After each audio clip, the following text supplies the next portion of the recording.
Hello everyone. In the last video we see how to make an organization like ANC. ANC जैसी organisation की आवाज़ उठती थी पर दबा दी जाती थी बार बार। क्यों? क्योंकि पावर किसके हाथों में थी? वाइट गवर्नमेंट के हाथों में। सो ANC जैसी ऑर्गेनाइजेशन को सप्रेस किया जाता था बाय द वाइट गवर्नमेंट। अब देखते हैं कि जिस तरीके से जो डिस्क्रिमिनेशन सफ़र कर रहे थे, जो नॉन वाइट्स थे, उन लोगों ने कैसे अपनी डिमांड को प्रेजेंट किया। तो जैसे जैसे उनका प्रोटेस्ट था, प्रोटेस्ट अगेंस्ट अपार्थाइड सिस्टम, वो प्रोटेस्ट जैसे जैसे मजबूत होता जाता है, तो उस मजबूती को देखकर जो वाइट रिजाइम रहती है, वो वाइट रिजाइम अपनी पॉलिसीज़ को चेंज करती है। ये देखिए, नेचुरली है कि आप किसी चीज़ की डिमांड करते हैं और आप डिमांड की इंटेंसिटी को बढ़ाते जाते हैं। तो क्या होने वाला है? जिसके सामने आप डिमांड कर रहे हैं वो अपनी पॉलिसीज़ को लूज़ करेगा, डिमांड को फुलफिल करने के लिए मजबूर हो जाएगा। इस तरह से जहाँ पर भी हुआ, यहाँ पर भी हमारे साथ में सेम ऐसे ही हुआ साउथ अफ्रीका में। तो जो प्रोटेस्ट चल रहा था, प्रोटेस्ट की इंटेंसिटी जब बढ़ती चली गई, एक हाई इंटेंस लेवल पर क्या होने लगा, जब प्रोटेस्ट स्टार्ट होने लगा, लोगों ने अपनी डिमांड को और ज़्यादा जोर देना स्टार्ट कर दिया। तो उसके चलते जो वाइट रिजाइम था उसने अपनी पॉलिसीज़ को चेंज किया। कैसे चेंज किया उन्होंने अपनी पॉलिसीज़ को? वो अपनी पॉलिसीज़ में धीरे धीरे लीनियंसी अडॉप्ट करने लगे, वो लीनियंट होने लगे। कैसे?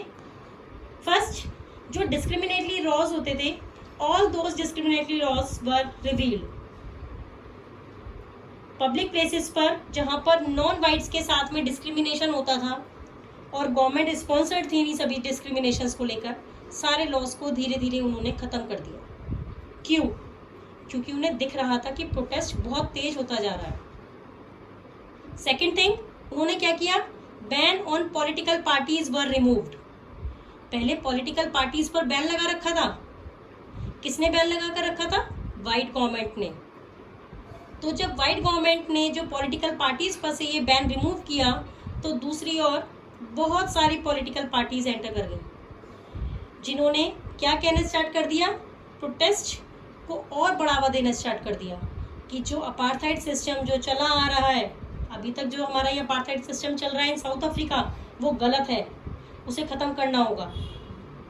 तो जो बैन था पॉलिटिकल पार्टीज़ के ऊपर, उसको ख़त्म करा गया।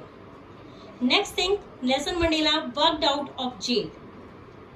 अब क्या हुआ? अभी तक नेल्सन मंडेला को 28 ईयर्स से जेल में बंद करके रखा था। He was released out of jail as a free man and he was one of the prominent leader। जैसे कहते हैं ना कि महात्मा गांधी जिस तरह से इंडियन नेशनल मूवमेंट के क्या थे? हेड थे, लीडर थे। The same thing is to be seen here कि नेल्सन मंडेला को जब रिलीज किया गया जेल से, प्राइजन से, तो उसके बाद नेल्सन मंडेला के आने से जो अफ्रीकन नेशनल मूवमेंट था उसमें एक अलग डायरेक्शन मिल गई। एक सिस्टमैटिक तरीके से लोगों ने अपनी डिमांड्स को और ज़्यादा उठाना स्टार्ट कर दिया। किस चीज़ के लिए? कि अपार्थाइड सिस्टम जो चला आ रहा है, ये जो डिस्क्रिमिनेटरी सिस्टम, जो ये अनजस्ट सिस्टम कह लीजिए जिसको हम कह रहे हैं, ये जो चला आ रहा है, उसे ख़त्म करना होगा। So finally on 26 April 1994 south Africa got free from the apartheid. तो ये जो सिस्टम चला आ रहा है, उस सिस्टम से आज़ादी मिलती है। When? 26 April 1994. So who was the first president of this new South Africa? Tell me. Yes, Nelson Mandela. After the emergence of the new democratic South Africa, or as the president, he declared to form a multi-racial government. Multi-racial government means, तो अभी तक जो चला आ रहा था south Africa में, whites के हाथों में जो पावर थी, उस चीज़ों को हटाते हुए, उन सभी चीज़ों को कैंसिल करते हुए मल्टी रेशियस गवर्नमेंट बनाए, in which they decided no one should be excluded, no one should be treated as German. They agree that everybody should became part of the solution.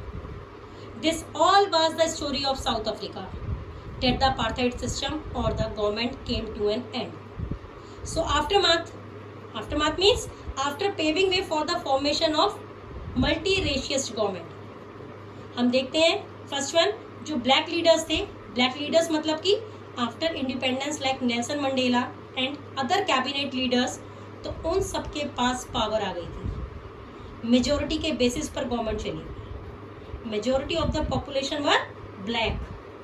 तो उनके चलते जो ब्लैक लीडर्स थे, they decided to forgive the whites. यहाँ पर गांधी जी को याद करते हैं कि आपको मैंने बताया भी था कि नेल्सन मंडेला गांधी जी के बहुत अच्छे फॉलोअर्स भी थे, और गांधी जी के एक कोटे को उन्होंने फॉलो किया।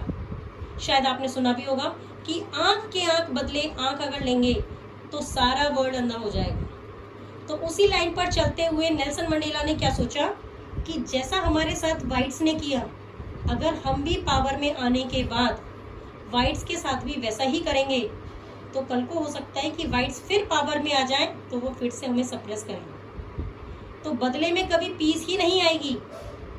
सो black leaders decided to forgive whites. Clear? Next thing, they were doing very good. What they did? Blacks and whites sat together to draw up a common constitution. ऐसा नहीं है कि उन्होंने अपनी इच्छा से कॉन्स्टिट्यूशन बना लिया। यहाँ पर उन्होंने ध्यान रखा कि देश आज़ाद हो चुका है और अब हम ऐसा कॉन्स्टिट्यूशन बनाएंगे जिसमें हम सारे लोग साथ हों।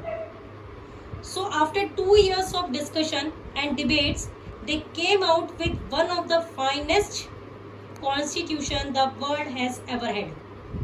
This constitution gave to its citizens the most extensive rights available in any country.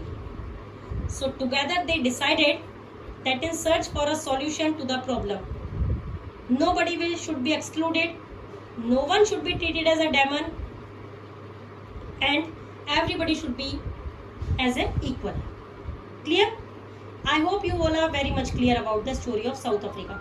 So concluded from the story of South Africa, तो कॉन्स्टिट्यूशन बनाना एक कला है, इट्स एन आर्ट, जहाँ पर आपको बहुत ज़्यादा पेशेंस रखना होगा, आपको डाइवर्सिटी को अकोमोडेट करना होगा, जहां पर आपको डिफरेंस को बुलाना होगा और यूनाइट होकर एक अच्छा कॉन्स्टिट्यूशन तैयार करना होगा, just like as an South Africa. I hope you all are clear up to this story of South Africa. But why do we need a constitution? All these things will continue in the next video, but if you have some query about today's video, you can ask me in the online session. Thank you. Have a nice day.